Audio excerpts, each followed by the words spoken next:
Assalamualaikum warahmatullahi wabarakatuh. Perkenalkan dari Proyek Studi Teknologi Rekayasa Informatika.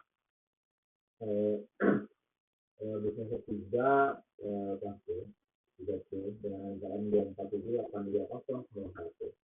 Baik, ini teman-teman, saya akan menjelaskan materi tentang pengembangan aplikasi berbasis web. Jadi, saya akan menjelaskan pengembangan aplikasi berbasis web di pertemuan kelima, dari pertemuan kelima. Jadi di materi kelima ini kita belajar tentang array. Array itu adalah struktur data yang dipakai kalau kita menyimpan lebih dari satu data dalam satu variabel. Jadi kalau variabel biasa itu biasanya cuma bisa untuk satu data doang. Sedangkan kalau array itu untuk banyak data sekaligus. Tapi kayak dalam satu wadah. Jadi gitu. Bedanya variabel biasa sama array. Jadi konsep dasar array itu ibarat kotak besar dan di dalamnya ada banyak item. Jadi setiap data di dalam array itu punya urutan atau punya label sebagai penanda.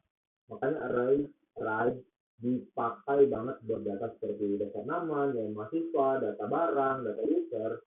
Jadi jenis array ini secara umum ada dua jenis array yang sering dipakai.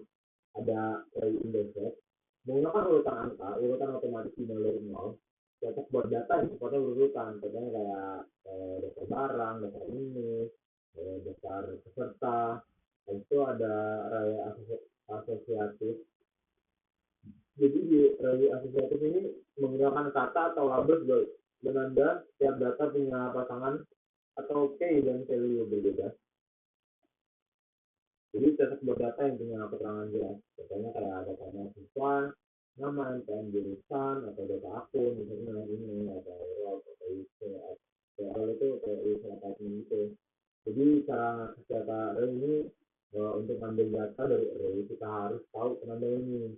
Kalau array base itu pakai nomor urut, pakai nomor urut. Tapi kalau array asosiatif itu pakai nama laginya.